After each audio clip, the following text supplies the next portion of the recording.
હર હર મહાદેવ. તમે નીતિનભાઈને તો જાણતા જ હશો. નીતિનભાઈ એટલે કે આપણા ખજૂરભાઈ, જે અવનવર એટલા સારા કામ કરતા હોય છે કે કોઈને કોઈ સારું કાર્ય કરતા જ હોય છે ને એમનું કામ જોઈને દિલને એટલી ખુશી થાય છે કે ચલો કોઈક તો એવું છે જે સારું કામ કરે છે.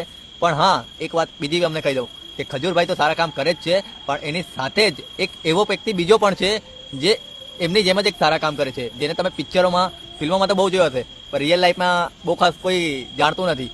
એણે લોકડાઉનના ટાઈમે પણ લોકોની એટલી હજારો લોકોની મદદ કરી હતી કે વાત ના પૂછો. ને અવનવર અત્યારે પણ એક સારા કામ કરે જ છે. ને અત્યારે જ્યાં પંજાબમાં બાઢ આવી છે ને ત્યાં લોકોનું બધું વિખરાઈ ગયું છે, લોકોના ઘર જતા રહ્યા છે. એ વ્યક્તિ ત્યાં પહોંચી ગયો છે ને એ છે સોનુ સૂદ. તમને ચલો એમનો વિડીયો પણ બતાવી દઉં.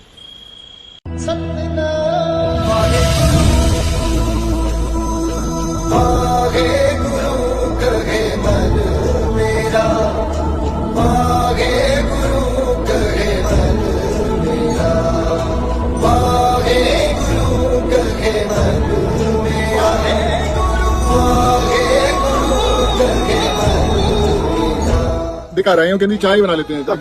घर चाय पूरा डूबा हुआ है, लेकिन चाय पिलाने का जज्बा है, ये पंजाब को पंजाब बनाता है।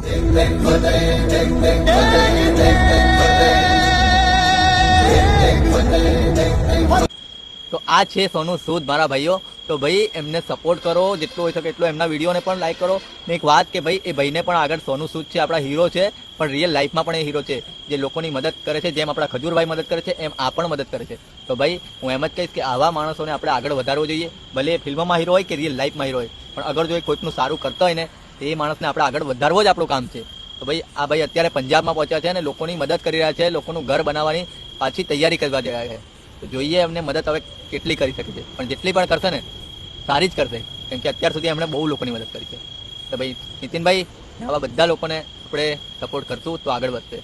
જય હિન્દ, હર હર મહાદેવ.